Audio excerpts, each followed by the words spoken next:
Čau Zdecho, ty si toto naše stredko zorganizoval, tak stálo ťa to veľa úsilia a čo vravíš o výsledkoch tohto stredka?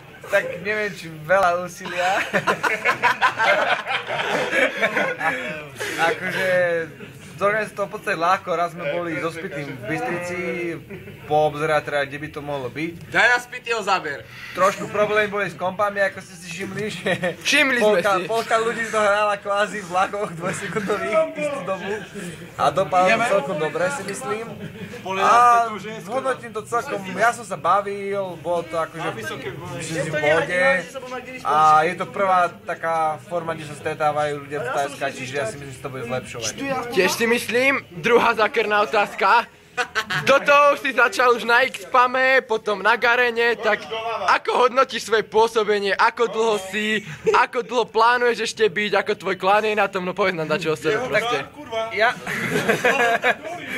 Tak ja už nehrávam v podstate skoro žiadnej inej hry, lebo nemám na to ani čas a toto je pre mňa taká zábavka, ktorú si môžem kedykoľvek ako zapnúť a sa zabaviť ako s ľuďmi, ktorých poznám. Takže plánujem ešte hrať, kým sa bude tuto hrávať v množstve, v ktorom sa to bude dať. A čo ja viem, v pôsobení na Otávska som vlastne skoro od začiatku s klanom, čiže ja si myslím, že budeme hrávať a pôsobiť tak ako doteraz. Nie sme žiadny pro, no. Dobre, myslíš si... Drž piču koláč. Myslíš si, že Vizáž dá sám celý tým? Moja Vizáž dáva všetkých, keď ju negáknú. Dobre, a dokedy plánuješ pretiahnuť toto stredko v tejto krčme? Tak ja pijeme.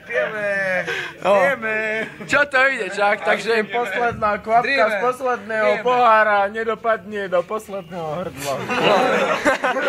Takže nebude pre vás. ďakujem ti za rozhovor. A predávam slovo Kukimu.